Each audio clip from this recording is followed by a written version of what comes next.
Au travers de cette vidéo, nous allons vous accompagner dans la pose de produits Roblin, fabricant français de hôtes de cuisine.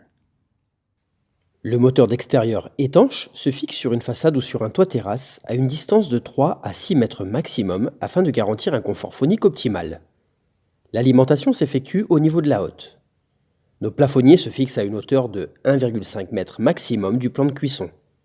L'extraction de l'air se fera selon la configuration de la cuisine, soit en mode évacuation extérieure, soit en mode recyclage. Les règles d'installation sont valables pour Aqua, Confidence, High Confidence Plus, Comet et Inspiration. Seules les dimensions changent. Voici la fourniture et les outils nécessaires pour effectuer la pose. Le temps de pose est estimé à 2 heures à 2 personnes. Après avoir découpé selon les dimensions d'encastrement, adaptez l'épaisseur de votre faux plafond en sachant que les pinces ont un serrage compris entre 45 et 55 mm. Tout d'abord, séparez les deux parties qui composent le tube télescopique.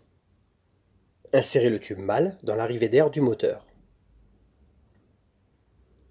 Protégez, à l'aide d'un morceau de ruban adhésif par exemple, les connectiques de la poussière ou des chocs éventuels lors du passage à travers les cloisons.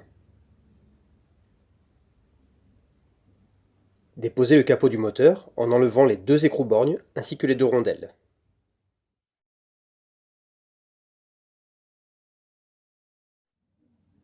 Le passe-câble télescopique fourni servira à faire passer les fils au travers des cloisons. Après avoir créé l'orifice de 160 mm de diamètre ainsi que les 3 points de fixation chevillés selon le type de mur, placez et vissez les 3 vis inox fournies. Serrez de façon à ce que le joint fasse l'étanchéité sur toute la surface d'appui.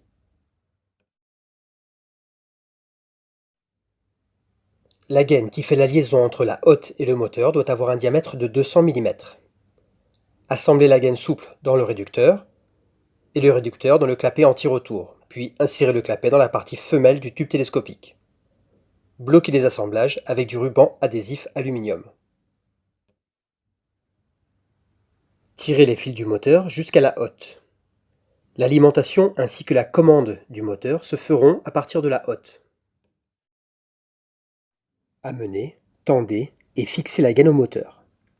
Attention, l'axe du clapet anti-retour doit être à la verticale, afin d'éviter que les clapets ne puissent s'ouvrir par gravitation. Le moteur doit être placé à une distance comprise entre 3 et 6 mètres de la hotte. Chaque coude réduira cette distance maximale de 1 mètre. Il est important de respecter ces quelques consignes. Utilisez de la gaine souple. Elle doit être tendue et sans pincement ou sans angle brut. Ne pas utiliser de la gaine en aluminium, qui crée des sifflements d'air et qui est difficile à tendre. Dans le cas d'une évacuation verticale, à l'aide d'un marteau, enlevez l'obturateur prédécoupé, puis, selon l'accessibilité, fixez l'adaptateur sur la gaine, puis sur la hotte, ou fixez l'adaptateur sur la hotte, puis sur la gaine. Insérez les cosses dans le connecteur fourni. Attention, le connecteur a un sens. L'insertion des cosses est définitive. Faites correspondre les couleurs. Poussez les connecteurs jusqu'au bout. Vous devez entendre un clic. Les connecteurs peuvent être protégés dans une boîte de dérivation, par exemple. Puis placez le connecteur principal du moteur dans l'emplacement prévu à cet effet sur la hotte. Enfin, insérez le connecteur mâle de la hotte dans le connecteur femelle du moteur. Ensuite, branchez la hotte sur le secteur. Elle doit être protégée par un disjoncteur de calibre 16 A. Mettez la hotte en place en ayant au préalable monté les 4 pinces de fixation au maximum avant qu'ils ne se rabattent en position rentrée.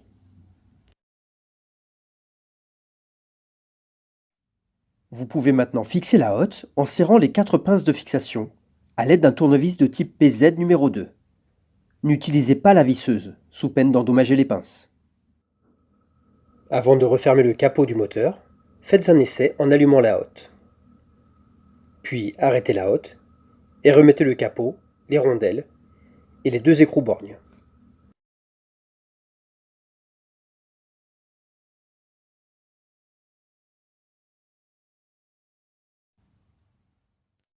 Retirez la hotte. Exercez une pression sur la hotte de façon à la maintenir plaquée au plafond. Puis dévissez à l'aide d'un tournevis de type PZ numéro 2 les 4 pinces de fixation jusqu'à la butée. Ne forcez pas sur la butée. Descendez délicatement la hotte de son emplacement. Changez le sens d'évacuation. Pour changer le sens d'évacuation, il faut d'abord retirer les filtres à graisse, puis, à l'aide d'une clé 6 pans de 8 mm, dévisser les 4 boulons situés à l'intérieur de la hotte. Ensuite, tournez manuellement le capot selon le sens d'évacuation souhaité, en prenant garde de ne pas endommager les câbles électriques. Enfin, revissez les boulons.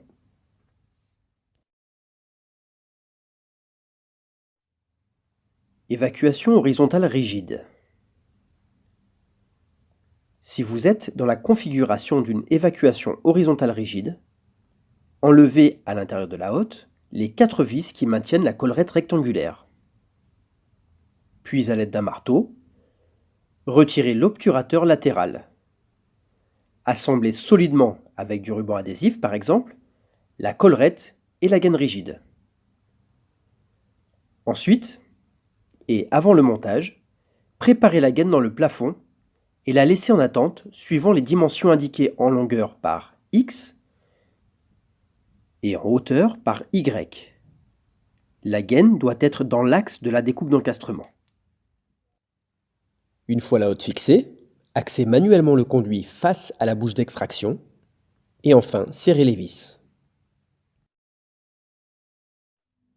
Si vous êtes dans le cas d'une évacuation horizontale souple, utilisez de la gaine de 200, un collier de serrage, l'adaptateur fourni et la collerette rectangulaire. Le procédé est le même que pour l'évacuation horizontale rigide. Fixez la hotte sur le plancher supérieur. Pour la fixation directe sur le plancher supérieur, il est recommandé d'utiliser des tiges filetées de 8 mm, des rondelles et des écrous freins. Si vous n'avez pas d'écrous freins, mettez des écrous renforcés par des contre-écrous. Retrouvez ces tutos sur le site roblin.fr ou contactez le service technique au 01 30 28 94 00.